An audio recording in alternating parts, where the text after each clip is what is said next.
you, Honorable Lonze. No, thank you very much, Chair. I'm going to try to run through this because I've got quite a few questions.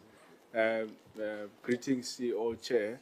I know both of you are fairly new, but I do want to wish that you have at least brought in a team that would have been in the entity for some time. So if you don't have answers to some of these questions, Chair or CEO, feel free to give them to the other members of NSFAS who would have been there long before. I want to start with the question of defunding very quickly. CEO, imagine a scenario, someone comes from a rural province, Limpopo, Eastern Cape. They are accepted by the National Student Financial Aid Scheme. They go and study in Cape Town because they've received the offer. In fact, they even start receiving allowances. They get payments. They are paid in February, they are paid in March, April, June. They are doing their courses. They are passing, they are writing tests, they are writing exams. And then, boom, in June, they are defunded. Do you agree, CEO, that even if there were strong, compelling reasons, would you agree with me that that is certainly not the time to defund a student, especially when they would have moved and started? Let's say you've got correct reasons. This person was not supposed to be funded to begin with. Now, why do you make them travel, CFO, all the way? Because you have given them that certainty. You have given them that promise. They've entered a social contract with NSFAS that I'm traveling all the way to Cape Town to study at UCT because I've received funding from this government. I've written my first test, I've passed, I've written an exam, I've submitted my assignments. I'm on the course of finishing my qualification as a student. And then, because NSFAS says, we made an error, it was supposed to be TVET funding, no, it's university, no, there was a system glitch. In June, I'm defunded. Just quickly your views on that, CEO. Again, I know you are new, so you can give it to the other members as well. Yeah, thanks. Through you, Chair. Perhaps let the COO respond to the reasons for defunding, and then I'll give my view here.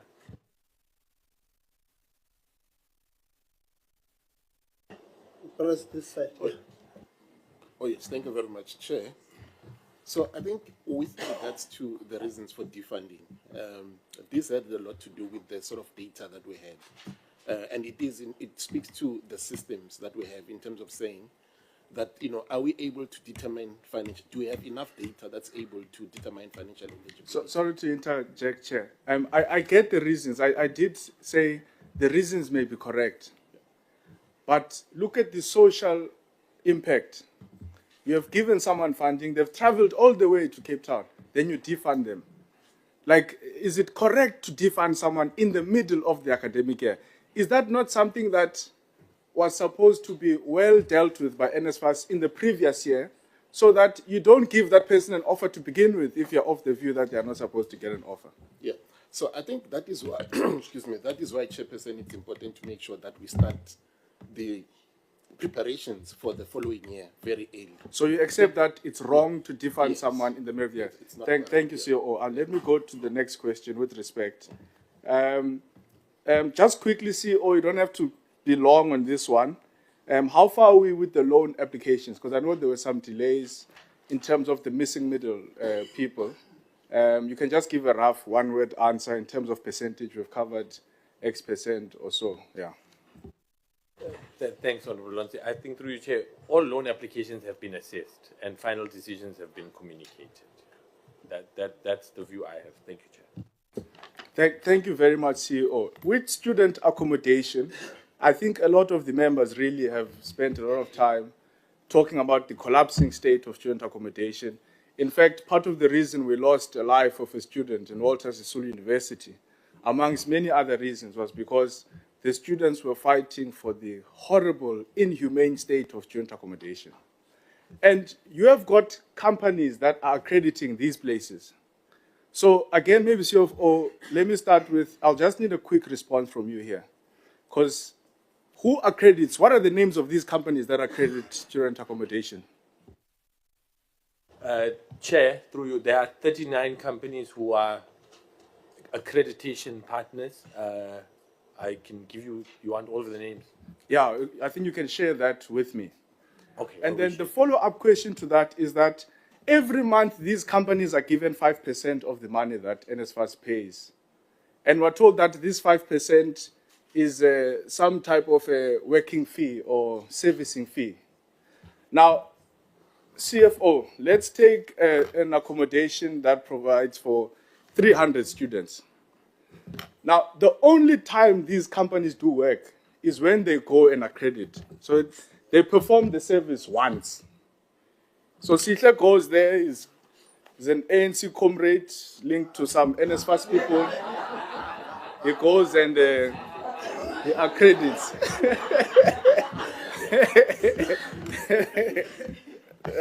No, just on a lighter note, Chair.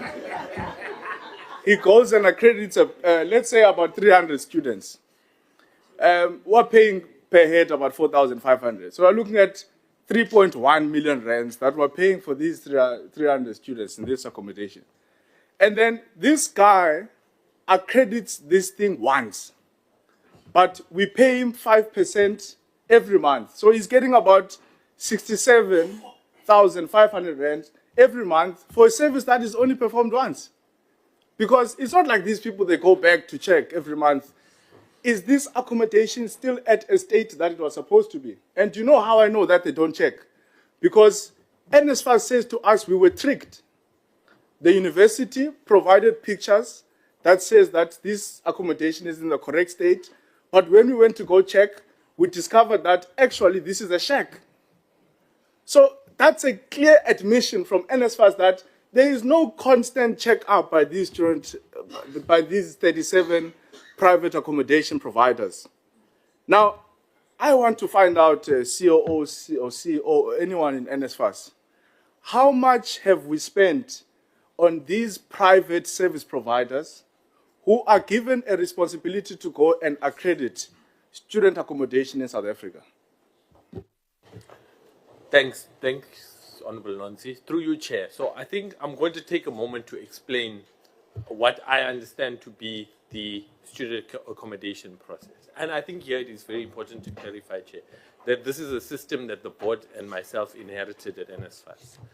But what you have, even before we bring the intermediaries into it, is you have students, you have private accommodation providers, and you have institutions, right? Now, there are two types of intermediaries which exist. One is the accreditation partners. An accreditation partner's role is to go out and verify accommodation, give it a classification, and give it a grade. The 39 accreditation partners receive, and I'll give you the amounts here, if they accredit between 1 to 20 beds, they receive 160 Rand. If they accredit 21 to 50 beds, it's 120 Rand. 51 to 100 beds, it's 100 Rand. And more than 100 beds, it's 80 Rand. That money is not paid by NSFAS, it's paid by the solution partner to the accreditation partner. The solution partners are 4 intermediaries who handle different regions in South Africa, who have the responsibility for designing online portals on which private accommodation providers can list accommodation. So private accommodation providers log on to the portal, they list their private accommodation, it's referred to an accreditation partner who will go and accredit, give it a relative grade, and then when a student gets to campus, they can log on to that portal, choose their accommodation. The portal is also used to upload the lease agreement and elements such as that there. The solution partners receive 5%. They receive 5%, which is deducted from the landlord's payment. So the allowance table that you see from NSFAS, if somebody is paid 52,000, which is a metro rate for private accommodation, they will receive 52,000 less 5%, which the solution partner retains as services for the utilization of their portal. So, sorry to, with respect, CEO, because I've got limited time, Yes, yes, yes. but I do want to understand, what are these solution partners receiving the 5% for? Yeah, I've paused your time. because All right. I'm allowing him to explain the differences, Yeah. and then I'll allow you to Yeah. do the follow-up. So let me say that the solution partners receive that fee for the utilization of their online portal. They also have to use that fee, I assume, to pay the accreditation partners for facilitating the monthly invoicing and payment and all of those kind of things. Let me also say, Honorable Lonsi, through you, Chair, is that we have the board and management find these contracts to be deeply problematic.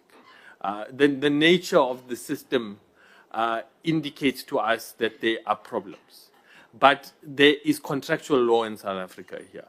While we may not have signed those contracts, we are bound by them, which is why we would have instituted a legal review into the solution partners as well as their accreditation partners. In addition to that, the SIU has also flagged this complex accommodation process for review and is at the initial stages of the investigation of the process, and I'm sure they will make recommendations. While we are here, we are stuck with this process here. There is no alternative. And my concern is that the system can't be shut down overnight. That is why you'll see we worded the presentation to say we are developing a transitional framework for student accommodation. Because what we don't want to create, we agree the current system does not work. What we don't want to create is a mass-based eviction of students overnight that has the potential to create instability across the country. Thank you, Chair. Yeah, maybe he may have used accommodation accreditation people. May have entertained it or used this with the solution providers. But the question that he has asked, which we have not answered, is that you have a contract. You are saying you are a solution provider. Your job is to facilitate the payment of accommodation providers that have been accredited. So those ones, the 30-something ones that you're talking about, they've done the job once, they're done. They don't get paid again. Done. Even the accreditation, sometimes even them, they had no ethics, by the way. Some of them were going to Msazana's properties and saying, according to norms and standard, you are supposed to be graded grade D, but I can give you grade A, give me something. That is done. That is one part on one side. What he's asking about is this 5% of this solution partners. Their job, Honorable Loans, is to facilitate invoices from accommodation providers, submit those invoices to NSFAS. NSFAS pays the solution partners money, then they pay the accommodation provider. So the 5% is there. They are, what do you call it? They're just distributing funds, and then they're getting 5%. And we've asked this question before, and your answers is that no, they get 1%, 1%. In fact, when we were at oversight in Tshwane South, in Centurion, Honorable Ngubane, they were there. They explained the other PSHA. They said, we have asked, and then this is what NSFAS says to us. 1%, there are 4 solution partners. 1% goes to solution A, solution B, solution C, and then 1% goes to NSFAS. So this is where the 5% comes from. But why would the 3 providers, and this is what I asked in that meeting, just that you NSFAS, you are getting, what do you call it, inducted. It was on your induction day when we were there. And we said, it does not make, it smells bad. Because, like I've said before, all these members, they come from constituencies where these people live. Now I go to church. I'm a church person. I go to church with people who provide these services. So they will tell you, one solution provider is given a province. I'm making an example. Free State. I forgot their name. Somebody gave it to me. Knew something. knew something in it. Free State, it's these people. It's only one solution provider given to Free State. So if you take 5% from Sihlelonze properties, where are you taking the... Yeah, yeah, no, I know one less, but I'm just making an example. So 1% will go to this, I think it's TNG. TNG what? Where is this 3% going? Because it's only one provider, solution provider doing service there. So you are charging 5% and you can't account for 3%. We asked you there in that meeting, and we said to your team that was the COO, if you remember, we said, go and investigate this. Go and sit down with it, take it to senior management and tell us. When you say it's 5%, and when we tell you, when we ask these questions, we know them. We're giving you the facts, detailed facts, intentionally to tell you when he's going to come with a follow-up. Assume that he knows, and then answer correct. If you don't know, CEO, you must say, I agree what you are saying, that we're just, we have a contractual agreement that we are trying to get ourselves out. But as we speak, there's this four solution, you call them solution providers, that are doing this job. Some of them are doing terrible. In fact, some of the accommodation that have not been paid, CEO, it's not because you are not refusing to pay. It's because there's a delay in them giving you the invoices for you to pay. Others, you have paid them, but they've not paid accommodation provider. So your team must tell you those things. They must tell you, CEO, we've got 4 solution providers, 1, 2, 3, 4. 1, 2 are not performing. Where they are, we've given them 200 million that they were supposed to disperse to accommodation provider. They've not done so because they want to get interest from that money without paying this providers. So if you don't know this detail, CEO, just say it. Your team must brief you because, like I said, we go to church. Others, they meet me and Ombiza, are people of churches. Others here, they go to parties, they meet them there in parties. So we know the detail. So just Honorable Lonzi, continue there. But that was the context that he was coming from. The solution partners getting 5% for work not done. If you can just answer him on that one so that I can start the process. Maybe before you come in quickly, CEO, because I need a quick answer to this one. Does NSFAS need a middleman for this project? Because you have got accommodation providers, they are here. You've quantified them, you've done it very well here so you know who these people are. Do you need to pay someone money to pay another person money? Like, what is that? And I don't buy, because I heard it before as well when we were at that oversight, where they say, no, this money is not coming from NSFAS. This money is coming from the landlord. It's not true. Because if NSFAS is paying 4,500, that 5% that the landlord pays to these dodgy 4 companies that we don't know, maybe you must also give us their names, CEO. It's coming from that 4,500. So it's government money, it's our money. Because where are these landlords getting this money from? And this is the same problem we had with Izaga, Tenet Technologies, those 4 things of the middleman allowances, which almost collapsed NSFAS last year. I understand this was before your time. Why? Because comrades want to eat. So they create unnecessary middlemen. So comrades. So they create an unnecessary middleman, because when you answer, I'm also going to ask you, because in your presentation, you rightfully say, look, we've failed to do this thing at university level.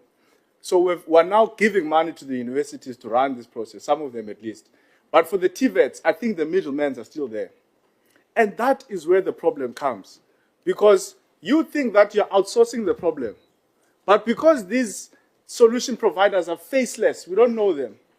when we don't get allowances as students, we're going to fight with you, NSFAS, even though you are saying, no, you have given the money to this. So do you agree with me? We don't need these people. In fact, that 5%, when I count it, I mean, if you go to 2024 and you say you've paid about 81,000 and you spent about 2.9 billion rands on student accommodation. Now, when you consider 5% of 2.9 billion, it's about 145 million rands. To do what? Like, we are just making people rich at the expense of students. We're giving these people 145 million rands just to take an invoice and give it to NSFAS and accredit once, and then they disappear. They don't do anything after that. CEO, chair of NSFAS, all of us can agree this is wrong. This is a crime. Like, this is something that must be top of the priority of NSFAS. That 145 million rands that we spent in the 5% in 2024 could have been used to fund more students who are not receiving funding from NSFAS. Your comments on that, CEO?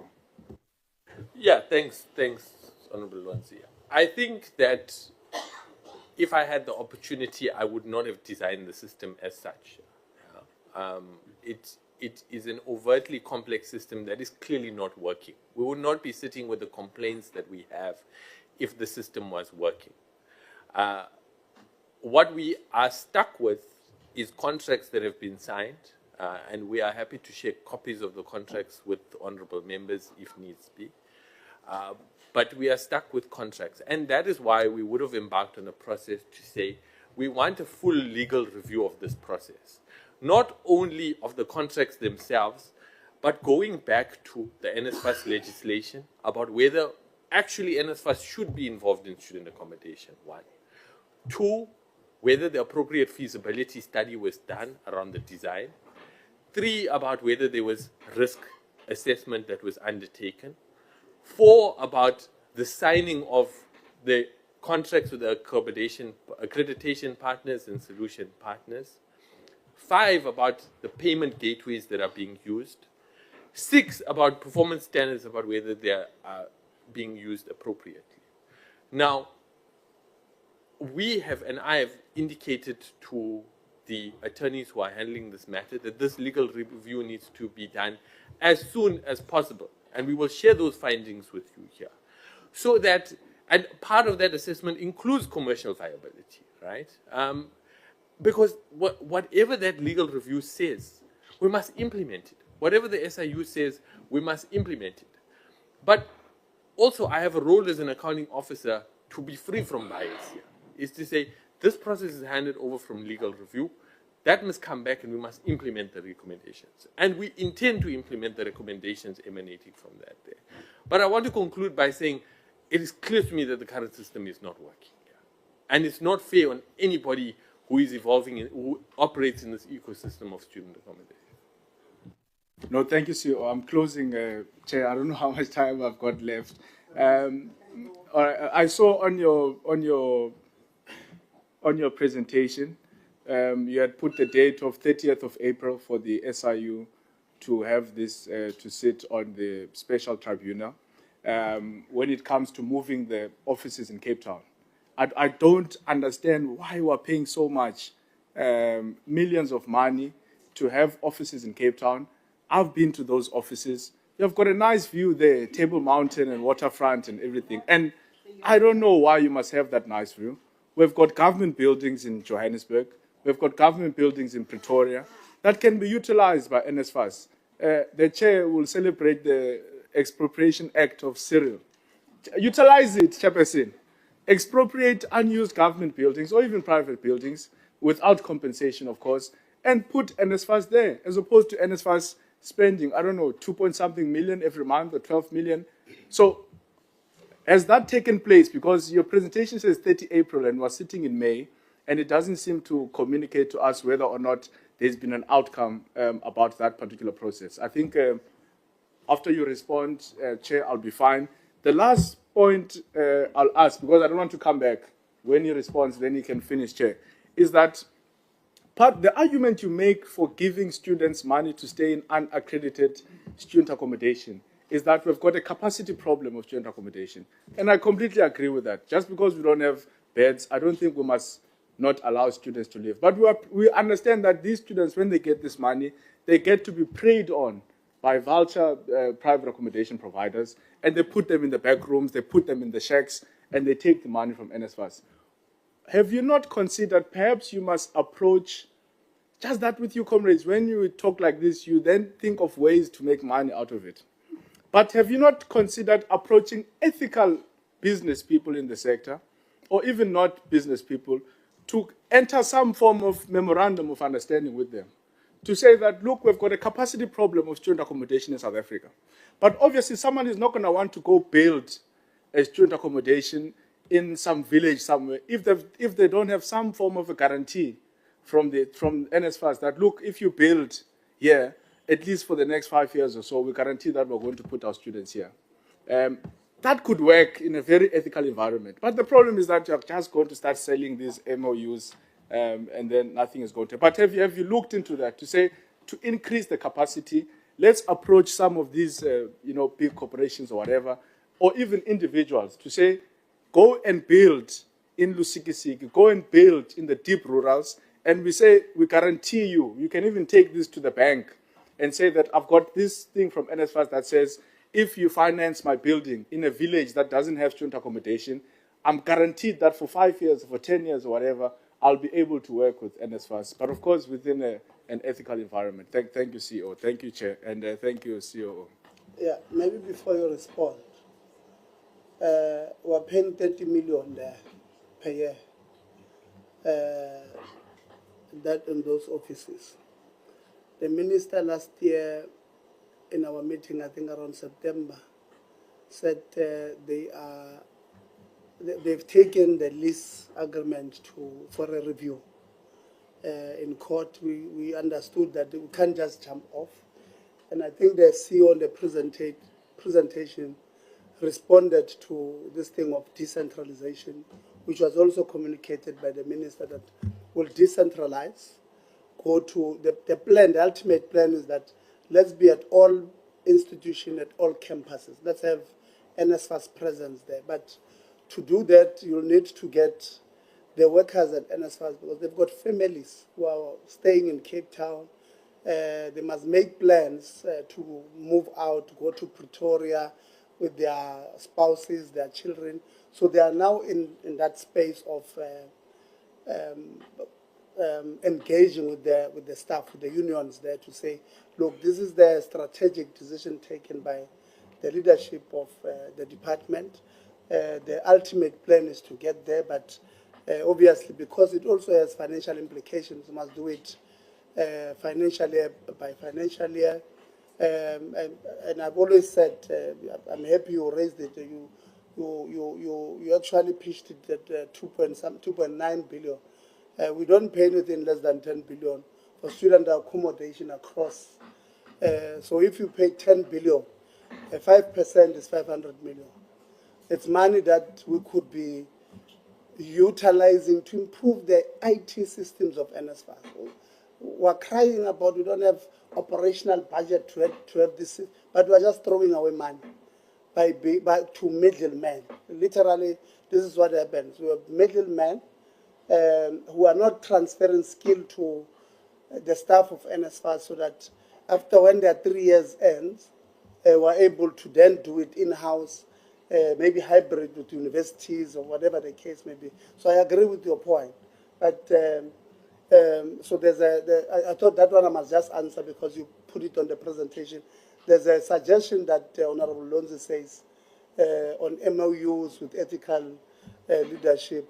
Honorable Lonzi, when we supported NSFAS in 2023, I was part of that committee. He said to them in 2022 or 2023, we agree NSFAS must play a role because a year before, I think the report that we got, they were unaudited because they had not submitted to NSFAS. But they had said they paid about 17 billion to accommodation. But they did not know who are these people. They could not verify if students are staying in verified proper accommodation. So we said to them, we can't be Bomoreki paying 17 billion to people who don't know. NSFAS must play a role. And I said to them, NSFAS, these people at these universities, many of them, and vice chancellors misunderstood me to say that I said vice chancellors are corrupt. And I clarified that not you, but many of the people in your system, especially who are dealing with accommodation, are very corrupt. One, before they accredit you, in some of them they were looking for between 300,000 and 1 million as an upfront payment for their own, so that you are accredited for your 1,000 beds. They were not looking. That's why some institutions don't accredit you if you have 50 beds and they want you to start from 100. They made it a policy, 100 beds upwards. So all these small businesses who have 80, 60, they were not accredited.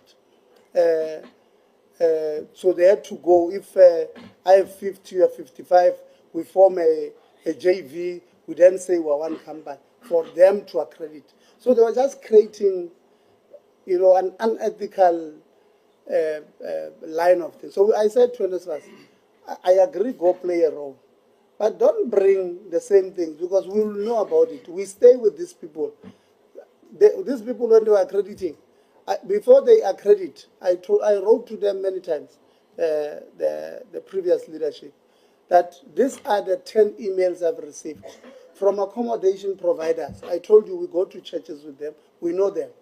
We socialize with them. So they will write to us and say, Sihle Lonzi of Student Command, who leads this campus, I'm making an example, who leads this campus, says Company X is coming to accredit.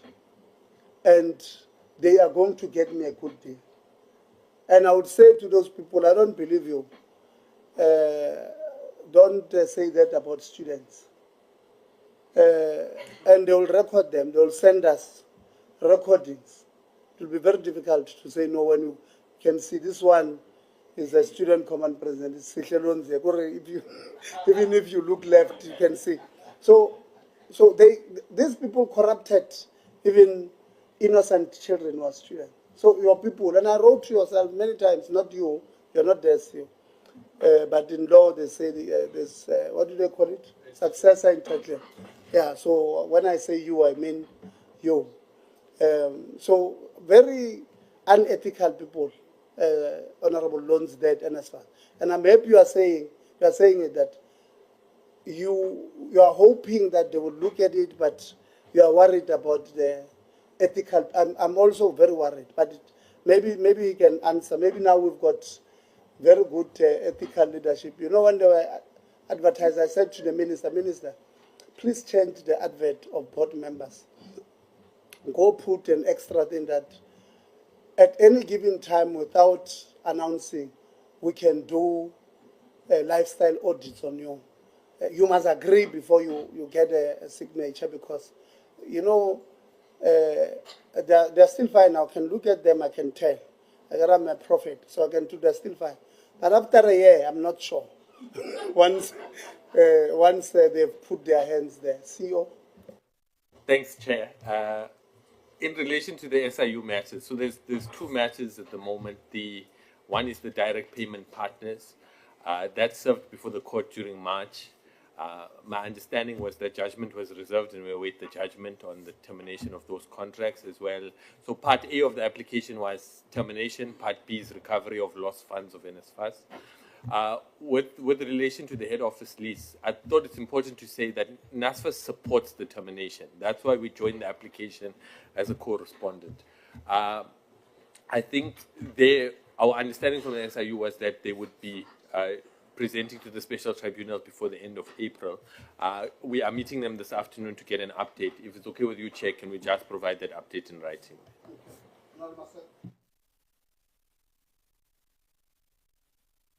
So just remind me, which MOU? The one where he says, have you thought about... Oh, yes. Yeah. Okay, so I want us to think about this here, right? Is that, let's take Fort Hare as an example. If we go, there is no accommodation, but every year there will be 8,000 students at Fort Hare. We know, based on enrollment targets and capacity, Alice campus, 4,000 can be accommodated, 4,000 can't. if NSFAS issues an expression of interest or open tender process with Department of Higher Education and Training and says, even if we bring Fort Hare into it, if you build here, we will guarantee you student accommodation. My worry is the legality of that process here. As my understanding is, the previous board tried to do guaranteed offtake agreements. There is challenges associated with that process. I thought what the DDG outlined, that there's a task team that is working on infrastructure around the country. Because again, I think we have to come back to the point is student accommodation NSFAS's mandate? Should we be responsible? Or is it an institution and a DHET mandate via the infrastructure grant? I think it's an important consideration that we need to determine legally here. I know I'm going around the bend, but yeah, thanks, Chair. No problem.